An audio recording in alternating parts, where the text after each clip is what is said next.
Hello, everybody. This is Rick Manning, President of Americans for Limited Government. Thank you for joining me today.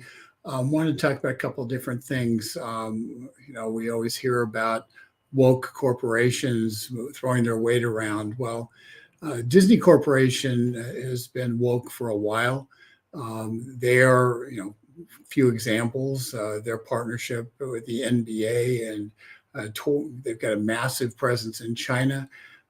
And during that, because of that massive presence in China, when ABC, owned by Disney, showed things like the map of China, they include Taiwan as part of China. They took away Taiwan's independence on their map because they're kissing up to the communists in Beijing rather than who they do a lot of business with.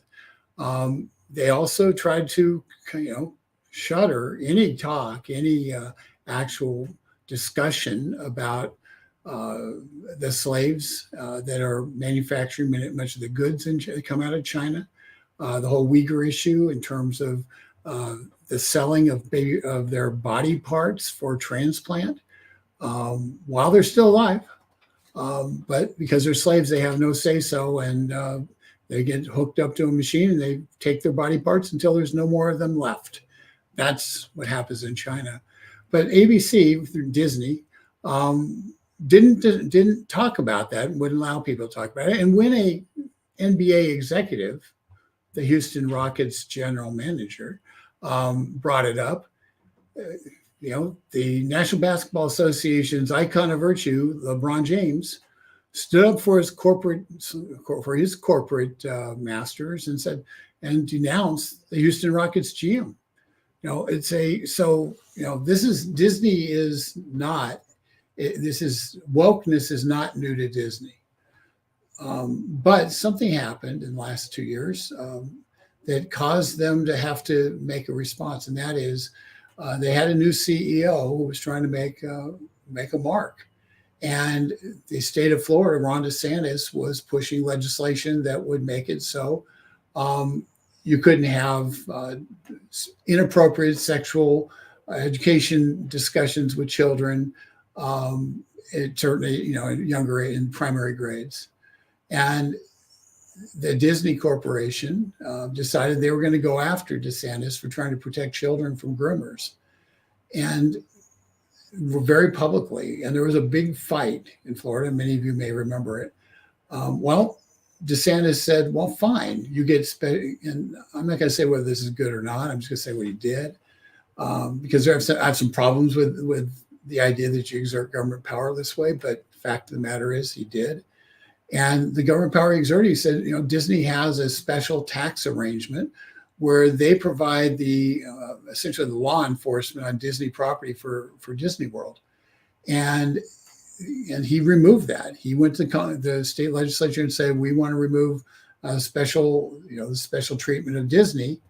And they removed the special treatment of Disney, which cost Disney a lot of money.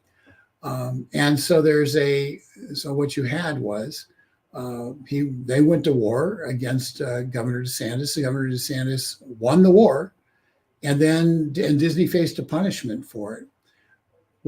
And subsequently, Disney has had an expectation that they were going to earn about $21 billion from the streaming service, Disney Plus.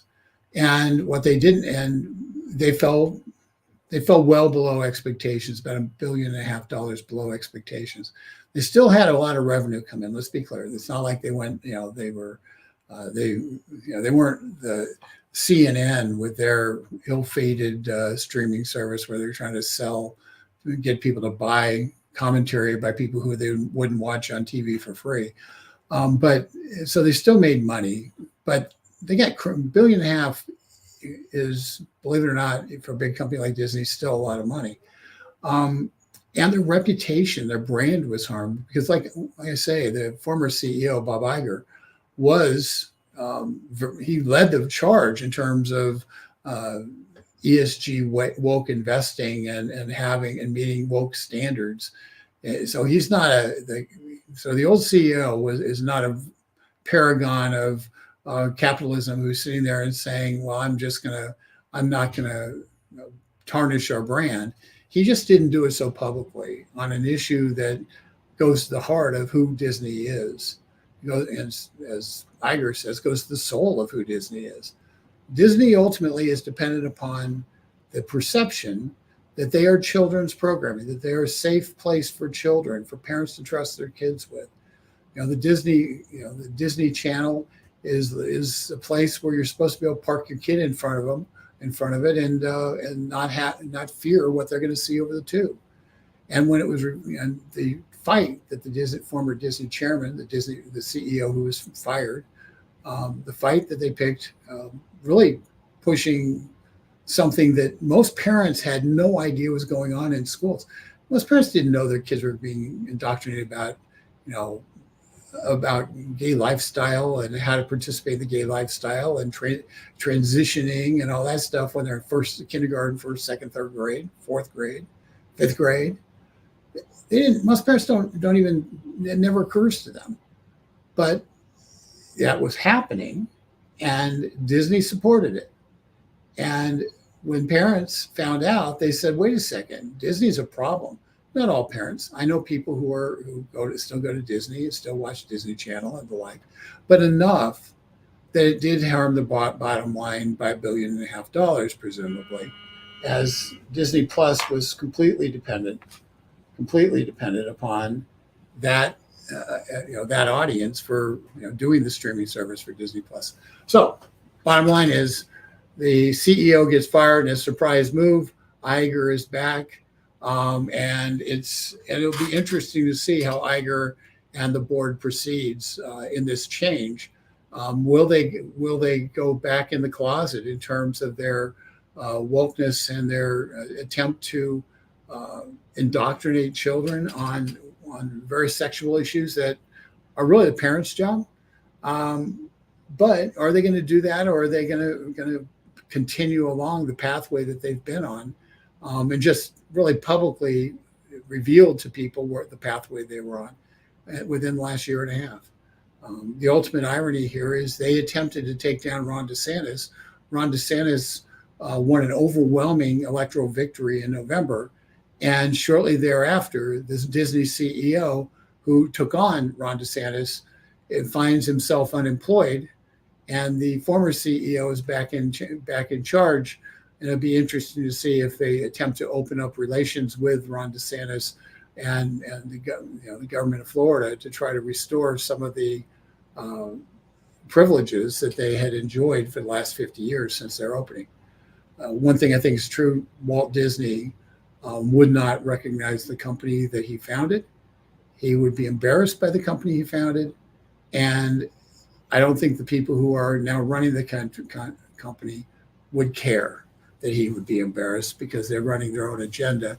And Walt's been dead for a while. So, they've taken his name and they've turned it into something I don't think he'd be very proud of. It's going to actually have some other ramifications, because the trademark on Mickey Mouse I think it's 100 years, is going to be coming up sometime in the next few years. And Disney keeps getting the trademark for Mickey Mouse extended.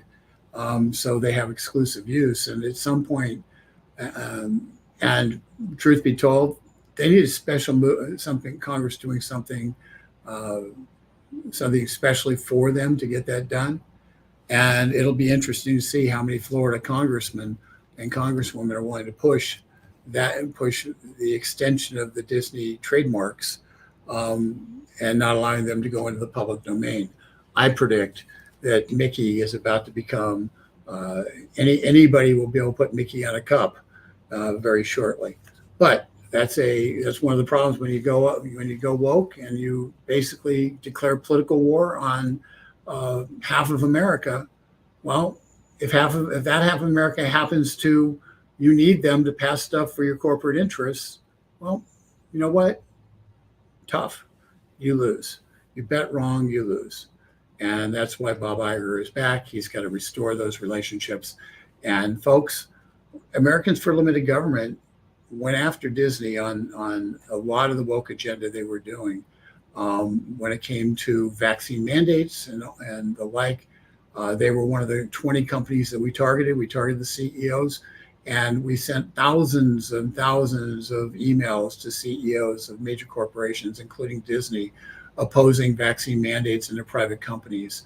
We used our capacity to mobilize on Capitol Hill, to mobilize at the corporate boardroom for places like Disney. And as a result, it was felt. And so, it didn't change didn't change that outcome, but public pressure mattered. And we at Americans for Limited Government, those of you out there who participated in that a year and a half ago, made a difference, because that board felt it, that the people were moving away from them. And the more the truth came out about Disney and who they were and what they were doing, the more vulnerable they were, because they're dependent upon people feeling warm and fuzzy about Disney. People weren't being willing to spend $10,000 to take their two kids, family of four, to Disney for 4 days and come out of it and say that was the best thing I ever did, to kind of live the Disney dream. And when they discover that on so many things, the Disney dream is really a nightmare. People say, there's other alternatives for my entertainment dollars. Universal has Hogwarts and has a Harry Potter series featured. So, parents have a choice, and Disney's been paying the price a little bit.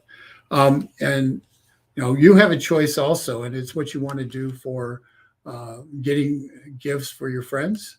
And I'm going to just suggest real quick that you consider going to our getliberty.org, hit the button for merchandise. It's on the lower left corner of your screen when you get to it, and pick up a calendar it's got September 2022 through December 2023 in it, and every single cartoon every month has a different Tony tune. I'll show you what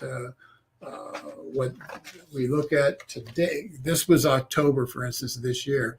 The Department of Justice being Godzilla and saying, "I'm watching you," and the parents who were in this grasp, Fay Ray style from the old Godzilla or old King Kong movie, basically looking them in the eye and saying, "Let's go." That's that's the kind of stuff that we have in there. We chose that one for October because we knew school starting in September. There was that parents would be just beginning to get engaged in terms of what was happening in their schools, getting involved in PTAs and school board. And so we thought that was a great one for October. You got 15 of those cartoons in there. It's high end. We're getting great comments on it. And so I'd encourage you, we are unable to guarantee delivery after Cyber Monday, delivery before Christmas, after Cyber Monday. We're being told delivery takes about 3 weeks right now. We don't we don't control that part of it. And so we want to leave a lot of wiggle room to make certain that if you order the calendar or any of the great items we have in our merch store, and I encourage you to look through it, that you get it in plenty of time in order to be able to wrap it and get it to your loved ones, so that they can enjoy it under the Christmas tree on December 25. So that's a quick pitch on that. We talk about corporations going woke and going broke, but sometimes it's the politicians who feel the brunt of it. Major League Baseball, as many of you remember, not this year but last year, responded to pressure from politicians in Georgia and corporations in Georgia, Delta, Coca-Cola, and others, responded to pressure and said, we're going to move the All-Star game out of Atlanta, where it was scheduled to be, and moved it to Denver, Colorado, costing the Atlanta area an estimated a huge amount of money. And it's, and I'll look and see what it was, because it's the actual dollar amount attached here. And so there was a lot of political repercussions for this, because it was about $10 billion in economic benefit. There are a lot of political repercussions, because the Democrat nominee, the Stacey Abrams, who never, ever, ever conceded that she lost the governor's race in Georgia in 4 years ago in 2018 against Brian Kemp. She continued with the fiction that she had won and never conceded. She went to Major League Baseball. She advocated that the All-Star game be moved. And so when the All-Star game was moved, guess what? The people who were going to be the beneficiaries, who were largely people in Atlanta, which is her constituency, so where she had to get votes out of, they were mad. And so she had to run ads claiming that she was against moving the All-Star game, and moving the All-Star game was actually Brian Kemp's fault.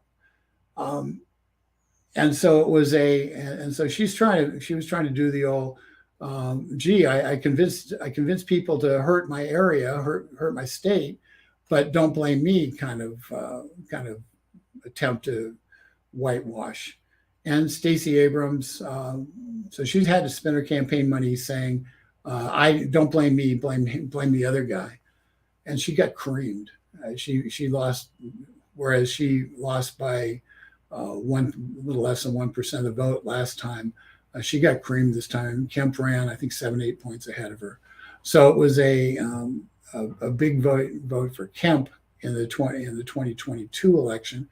And Stacey Abrams, who pushed the woke policy to the extent, without any regard for the harm the woke policy was going to do to the underrepresented communities in Fulton County, Atlanta, and surrounding counties, no regard for the damage that the moving of the All-Star game would have. She, for woke purposes, for personal purposes, a false claim, that the voter identification laws that were passed by the Georgia legislature and signed by Governor Kemp were in fact going to deny people voting rights. Completely false based on turnout data. And, she not wanting to let a good, the facts get in the way of a good story. She led the charge to hurt the state of Georgia because she didn't like the voting laws that were created. And the state of Georgia, the people of the state of Georgia came back and said, well, we don't actually want a governor who's going to be at war with our businesses. We don't want a governor who's going to tell lies about what's actually happening.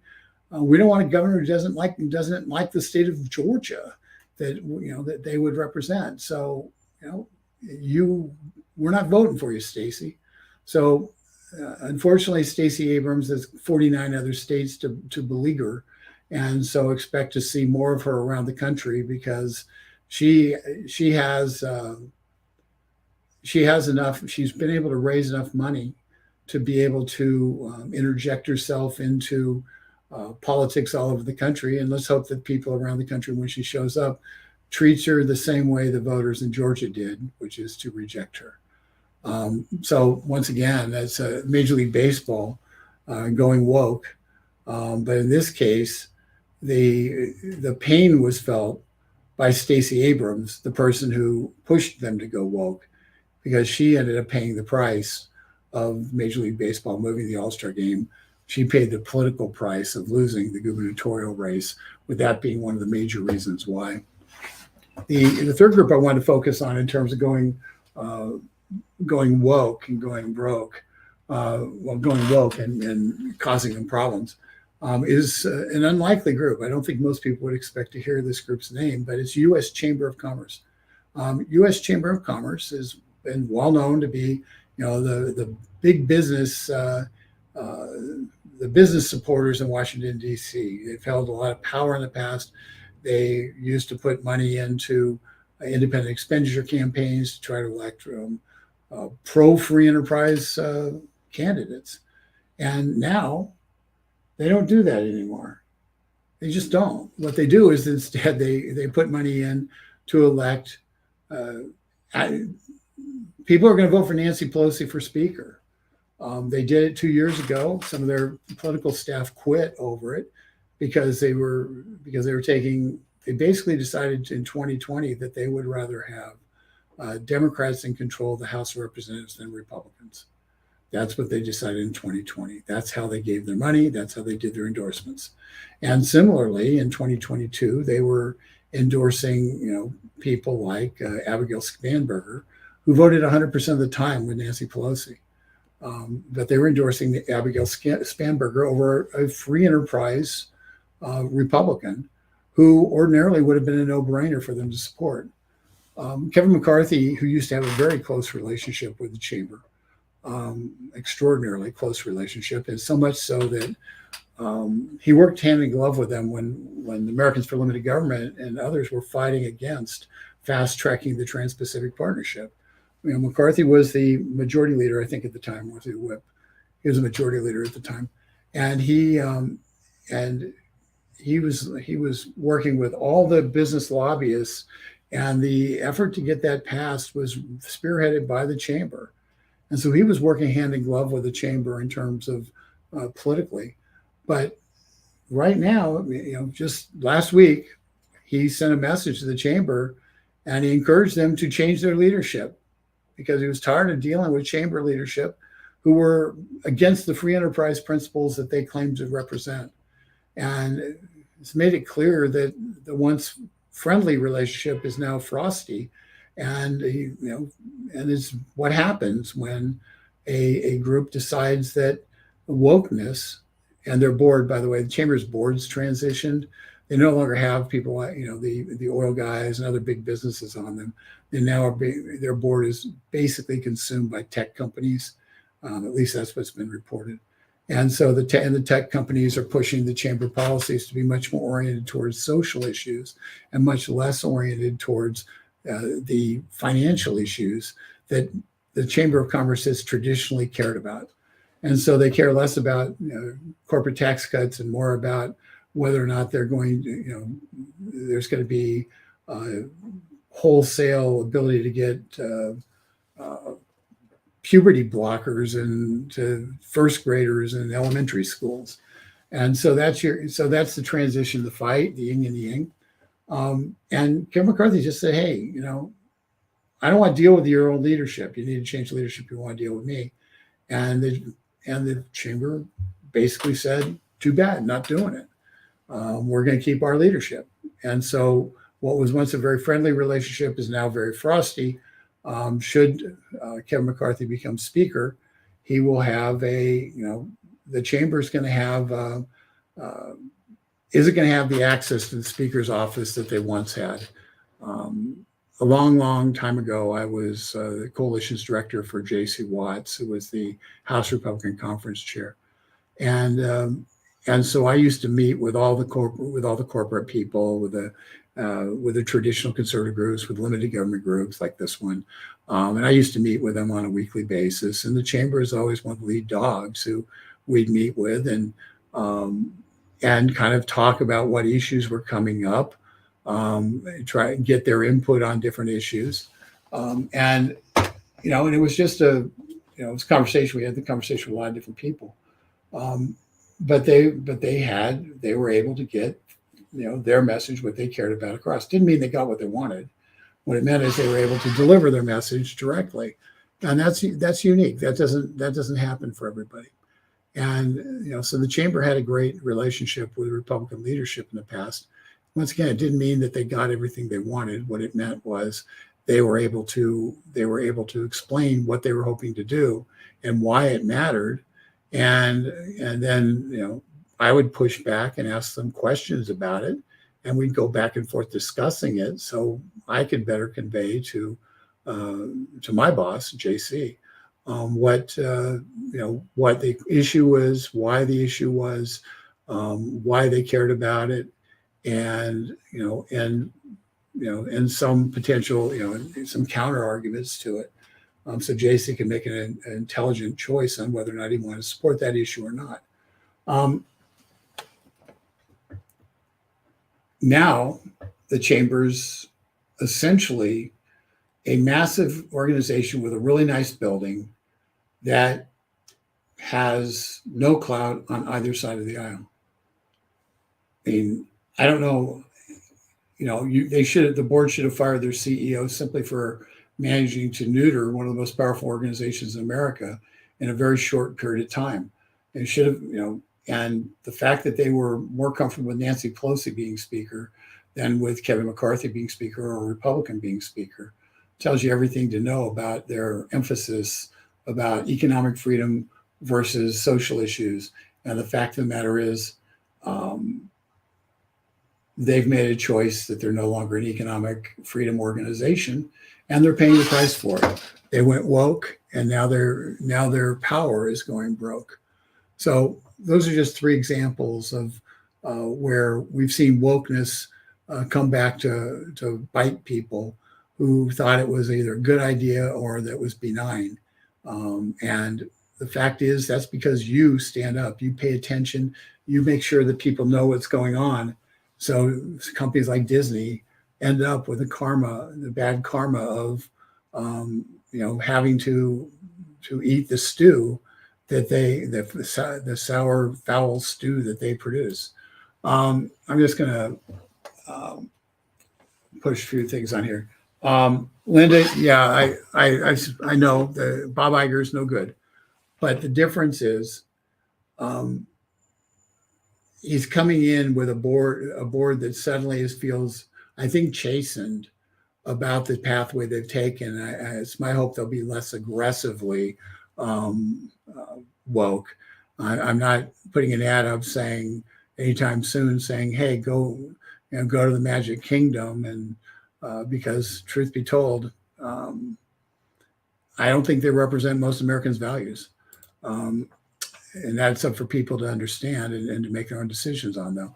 Tasha Edwards Brown, I don't support Disney at all now. You're a perfect example of somebody who probably was a Disney supporter and used to, go to Disney or watch the shows and the like. And when I was a kid, everybody watched Wonderful World of Disney. Came on right after Mutual of Omaha. They came on at 7, so Wonderful World of Disney came on and went to, I think, 9. And then Bonanza came on, and I never got to see Bonanza beyond the opening sequence of them riding through the paper that's on fire stuff. But for all these who remember that, you'll flash to it. But but no, when Bonanza came on, it was time to go to bed, and that's. But yeah, we always stayed up to see Wonderful World of Disney, and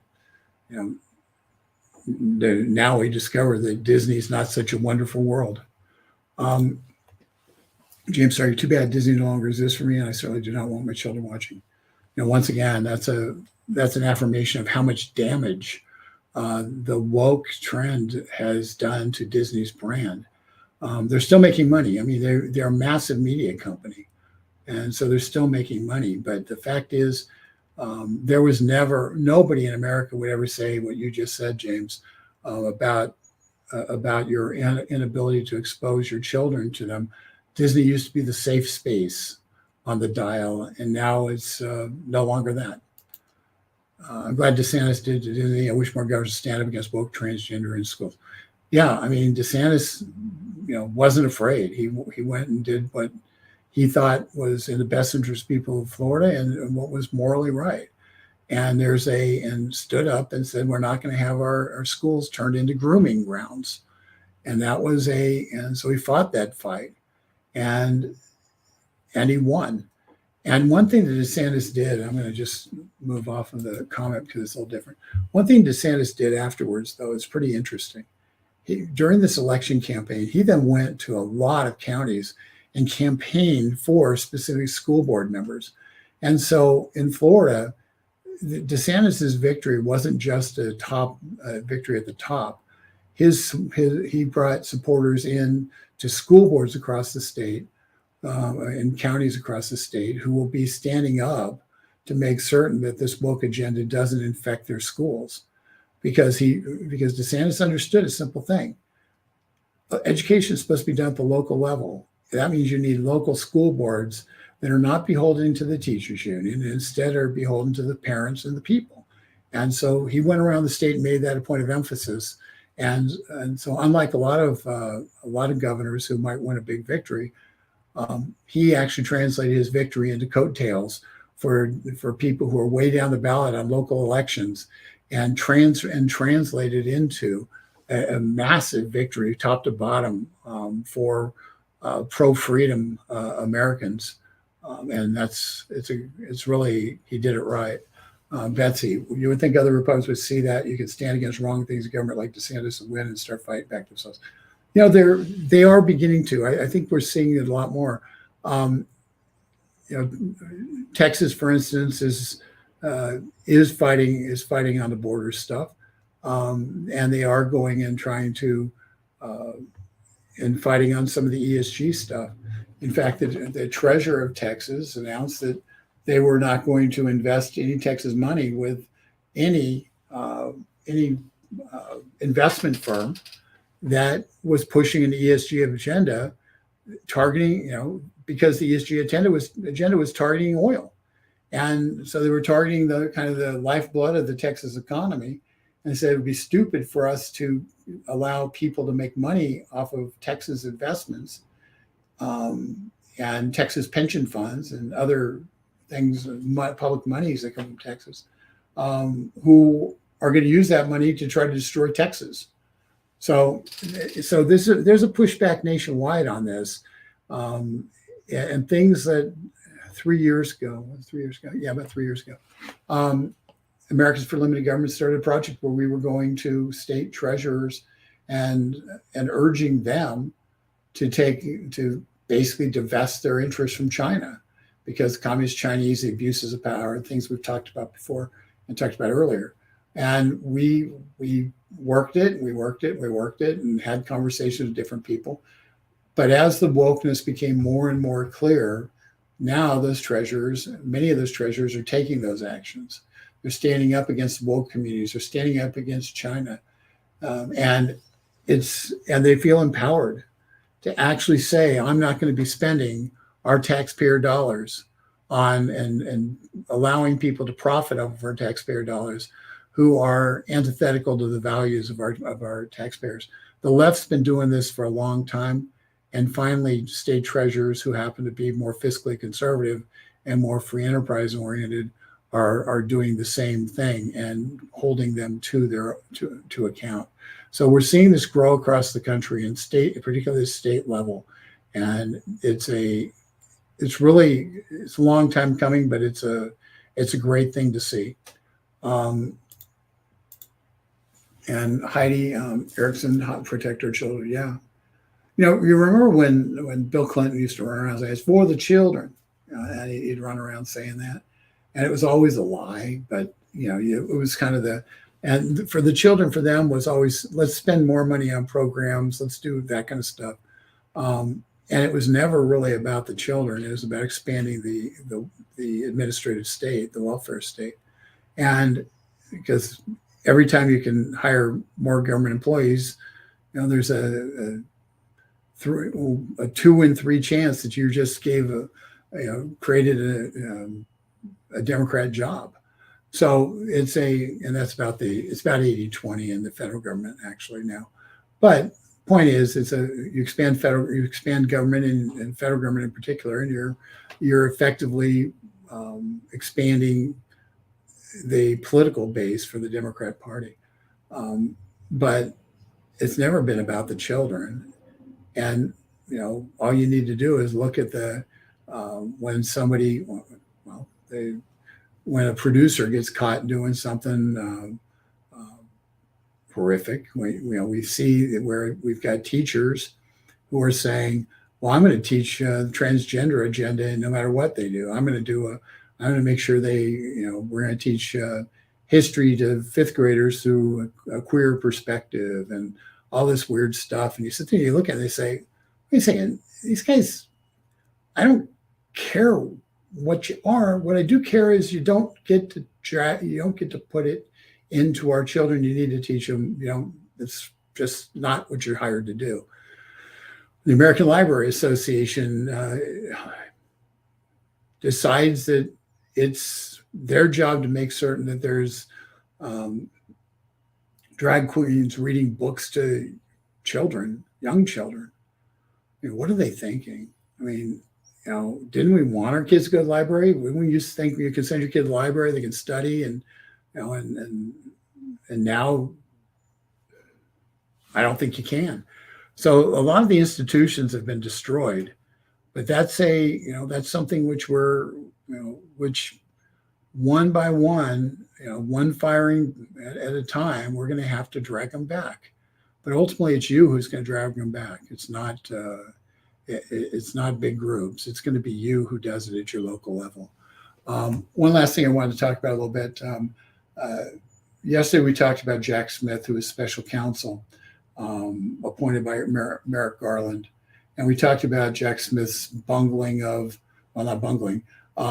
abuse of power when he basically ran a prosecution against Virginia Governor Bob McDonnell and expanded the definition of corruption so broadly that virtually anybody would be considered to be guilty of bribery. And there was no one who could have escaped a prosecutor who was intent upon prosecuting them and destroying their careers. And so, and the same guy who was jumped to the forefront of the Lois Lerner IRS scandal when it was discovered that as the head of the FBI Office of Public Integrity, he was chomping at the bit to be able to prosecute people who were attempting to follow the law that the Supreme Court had just put into place, the Citizens United decision. And he was chomping at the bit to prosecute people, not because he thought he was going to have a chance to win, unless people just ran out of money and he could coerce them to plead guilty. No, it's because he wanted to intimidate people. He wanted to make it so he wanted people to feel the pain of trying to be involved in the political process. And so this neutral individual, who, after we got done with the live stream, it was reported, whose wife gave $2,000 to the Biden reelect campaign in 2020, who personally, or whose wife also is listed on IMDb as a producer of the Michelle Obama documentary called Becoming, or My Becoming, or I'm Not Becoming. I'm not sure what it's called, but but yeah, she was involved in producing a Michelle Obama documentary. So we know what the political leanings of at least his wife is, and that doesn't mean that those are his political leanings. But it's certainly, when you combine it with the other things we know, it certainly makes it very clear that Merrick Garland, in appointing him, has told the world that this isn't about a fair, honest investigation. This is about episode 4 of the Democrats' attempt to use the federal government power to get Trump.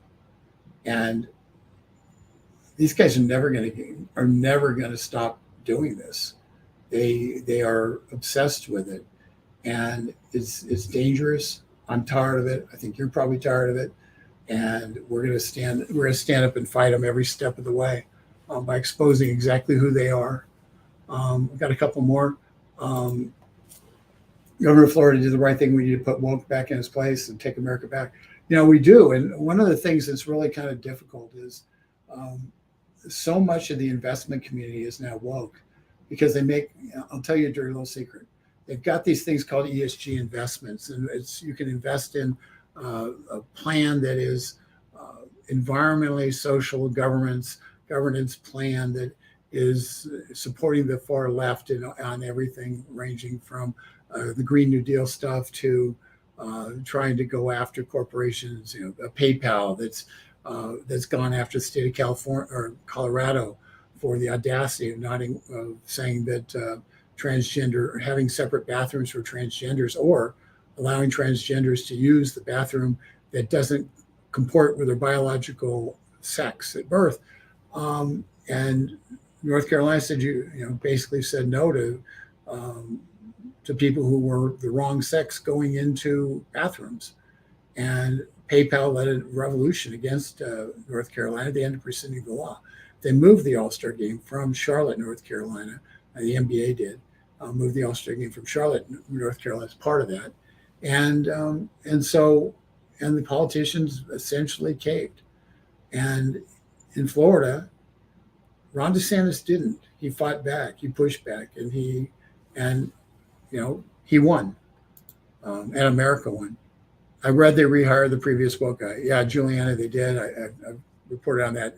Bob Iger is woke, but the fact of the matter is, the very fact that they had to fire the person who was the face of trying to impose transgender and gay ideology into the Florida public schools, the fact that they fired him and replaced him is the story. Essentially, Bob Iger has been extremely woke. He turned Disney into a woke company, and so this doesn't mean Disney is any better per se, but the person who led the charge. This is the cautionary tale for CEOs. If you lead the charge on something that hurts your brand as a company, your board of directors just may replace you, even if they agree with you. So the change up here is by having a CEO lose his job, every other CEO looks at it and say, wait a second, I got to be careful here.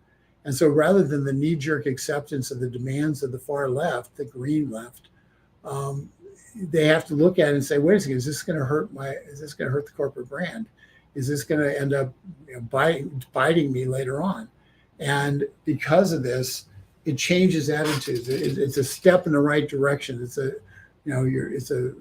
monolith that we have to try to derail here.